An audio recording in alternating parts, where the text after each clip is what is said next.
Hello, my name is Joy Wisdom, and I want to talk to you today about my book, Shell of Soul. We can be living a smaller aspect of ourselves, becoming a shell of soul. There are many, many aspects to this. I went on a quest in early millennia to find out why we do this and why we can have health issues that come with it. So, do we know who we really are? What makes us tick? Why are we different to our siblings and family? And my find showed me that we can have many lives in action, not just one. Dominant parts remain tainting us, our lives, and our actions in reality today. And of course, past lives also mean our cultural ancestors. What have they done? How are their decisions impacting us today? And it impacts us much more than we know or understand. And we are in our infancy of realizations from this. As a practitioner, I was interested why we are all so different.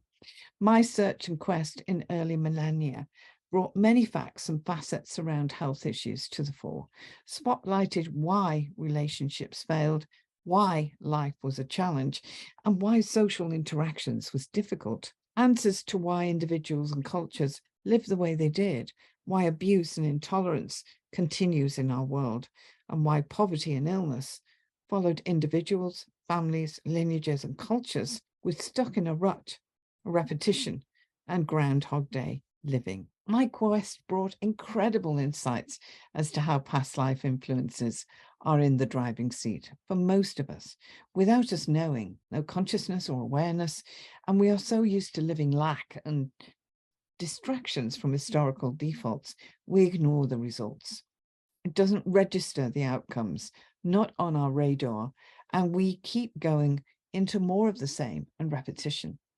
I was incredibly excited to realize I was onto something more sense to me. It filled the gaps I'd been searching for. For instance, long COVID is involved in underlying weakness that will have been there for some time. Our health isn't working at the optimum level. COVID highlights weakness in many areas, especially the chest and breathing, how well our excretory systems are working, the lymph system, the immune. If our lymph system is compromised, it means we will have more toxins in the body as it cannot eliminate fast enough. We don't realize the underlying depletion we live, which may be normal to us and lived most of our lives. Just getting by. However, it means we will be more susceptible to illness. When virus such as COVID hits, we fall fast with no reserves to help faster recovery. I noted in my quest that we were all unique in our internal states.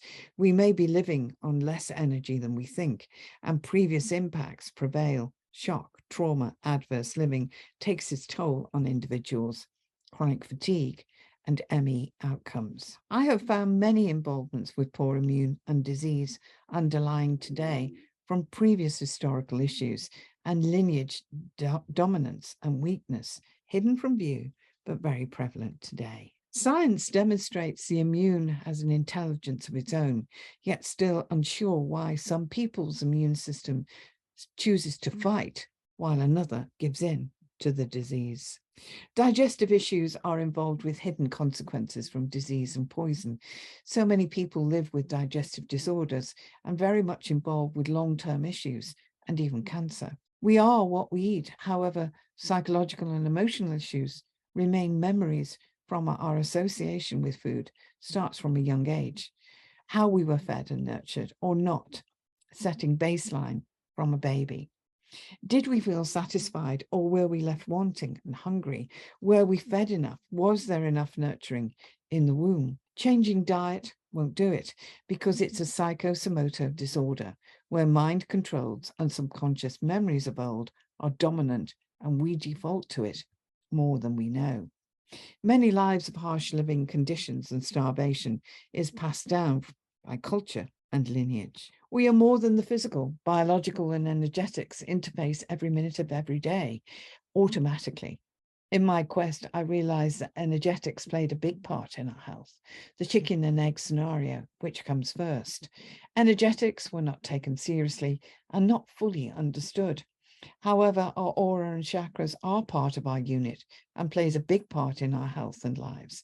Important in health and important to get it right. Energetics supports us 24/7, hidden from view, and live interactions do take place. Solar sacral chakras are connected to and involved with the vagus nerve, one of the longest nervous system connections and performance to major organs. The vagus nerve tells our digestive system when to churn, when to excrete, and certainly solar sacral chakra areas are where we store all our criticism, failures, our disappointments, and can certainly affect the vagus nerve connection. Those instructions to the digestive system can become compromised. Metaphysics taken to a whole new level, tapping into historical issues, hidden factors, and limitations hidden from view. Metaphysics is a branch of philosophy that examines the fundamental nature of reality, including the relationship between mind and energetics, substance and attribute, between possibility and actuality. What we do today has an impact on our future lives, as our past have an impact upon today, our present reality. We are the creation of our past, present, and future. Many factors affect individuals, making no sense. It can't be detected or seen by a naked eye. It won't show up on an X-ray, yet it can be seen and detected by six senses, driving underlying causes to ill health, emotional and psychological disorders. Past life impacts and memories drives our emotion. It affects our energetics, held in subconscious mind, psyche. Memories are held in DNA, cells, tissue. It alters our lifespan, our life outcome, and it affects self-esteem and self-worth. It blinds our perception. It creates mindsets to drive repetition. And I found it dissolve and resolve emotions, looking at some of these hidden factors for practitioners to find, and methods that use very effectively, intuitively, and being able to see what is happening in the bigger picture for the individual. The dominance of transference and inheritance will dictate our outcomes. Our freedom and standing will depend upon where we are born. Cultural beliefs, dogma, self-esteem, etc., especially for females. Tolerance and intolerance will be passed down from the womb. Tastes, likes, dislikes will be flavored by our parents and grandparents, etc. Self-esteem, self-worth, arrogance or indifference, heard or not given a voice, suppression, repression, oppression of gender. All the above will overveil and drive 24/7. Various outcomes and unconscious drives, declining well-being. Dominance taints life. Unaware at a conscious level, the traits continue through all generations and future innocence, born into the restrictions and dominance without awareness. And certainly we weave from our culture and our lineage and ancients, their beliefs, their choices, their levels of self-esteem. Are we going to pass on better levels or lower levels as we pass on to future generations? We all look the same, however, internally we are very different. Cultural and historical influences affect everything. Body, mind, systems can be offline, nervous system, endocrine connections dysfunctional with no internal support, born from ancient levels of function. Emotionally bereft from grief and loss, energetically existing on low levels, and the cultural mindsets can be outdated, however mirrored in future generations, as we still see from abuse. Whether you believe in past lives or not, they are involved in all sorts of ways within our life and brought a sense as to why clients do not move on, why they are stuck in quicksand and mire of mud. In the book, I include information on how we are more than the physical, the six senses, the energetics, and update on energy medicine. Different themes of how historical influences can glitch our lives, how we come back to finish unfinished business, karma, promises, vows, oaths, etc., keep us tied to others. Relationships and social interactions can be glitched today by past life fears, untrusting, neglect is in the mix. And of course, all of this will have been experienced by our ancients and setting a template and a baseline for us to go on living the same thing. The book explains my 10-year quest and finds as all unfold, revealing individuals' unique history and story, with case studies bringing finds and anecdotal evidence. The traumas stay with us until resolved, growing bigger with each life as we add and subtract in each life agenda, plugged into past life or event causing behavior issues, lack of self-esteem, weakness in health from injury and disconnection to life, locked in with others while it all remains unresolved. Harshness of life lives on. In my quest, I found events and traumas return to us into life, carrying forward with each life that won't be picked up on an X-ray. And certainly the disease, the harsh living, the digestive issues that we may have lived in those times, the baselines from our cultures and lineage, what have they passed on? Have they passed on weakness? Have they passed on that we can't eat certain foods? We will have allergies, asthma, breathing issues, etc. What was their baseline that they are passing down?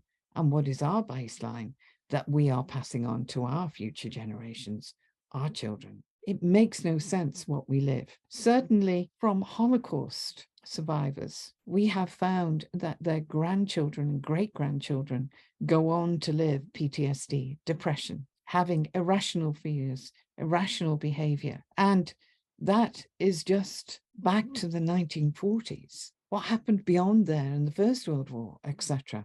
What are we carrying forward from those terrors and horrors that we have lived that still go on to plague our future generations, mirroring what our ancients lived and carrying those depressions, anxieties, no rational thought, however, irrational outcomes. When we shut our heart, when we are cold, when we are numb, we can become ungrounded and we start to become unfeeling. We shut the heart when we live adverse trauma, shock, grief, sadness, loss, and fear. Survival is a big indicator of this. And we can be living those levels of survival from our ancients, living it today. We talk about past lives, but how far does it go back in culture and lineage? How long do we carry the torch to follow suit? Is it affecting each of us today? How much does it interfere with your lives? In my quest to find out more about health and why some individuals recovered while others struggled to return to health, even the same family, we can all live different outcomes. We can live different percentages, packages, tiny, extensive, dominating, all of us. We can carry parts of it. It could affect our choices, our self-esteem, whether we go for that job or not, that better pay, or is it that we're not worthy enough to have? Is that still in our ancestral line that is affecting us today or not? It's not advisable to pour new wine into old bottles as we contaminate the wine, yet that is what we do from life to life. We empty the dregs from past life encounters into the new life agenda, living more of the past instead of the now. You could be clearing thousands of years of outdated conditioning and mirroring from others. You can get rid of it. You can resolve it. And there are solutions and education that you can find on the website. Historical influences affects all of us, our body, mind, and emotions. And every past life memory is stashed away somewhere within us. It may not be yours, but it'll still be there. And if we have received injury, it remains as a weakness in bone, muscle, tissue, skeletal logged in subconscious, and remains as a weakness within. They are very much involved in reasons for and performance in depression, stress, and anxiety, underlying in the background for some people. Behavior issues are effective. We live slave, sacrifice, and servant living. Pleaser and poverty consciousness continues, and past life fear, adverse trauma, and even womb formation is involved, subconsciously driven, and becoming a template for us to continue to live. If we live long enough, we can have regrets. And it's the regrets that haunt. It's the regrets that drives the subconscious. The regrets where we had a choice and ignored making that choice. It can bring Groundhog Day living, more learning, and karma when we don't make the right choice. The rewards are in the journey, and more importantly, how long we take to learn what not to do. My 10-year quest gave incredible answers, and I went on to design methods to help individuals, groups shed their past life influences from ancients, etc., in a big way, with a large toolbox of skills with dissolve and resolve emotions. Dare therapy.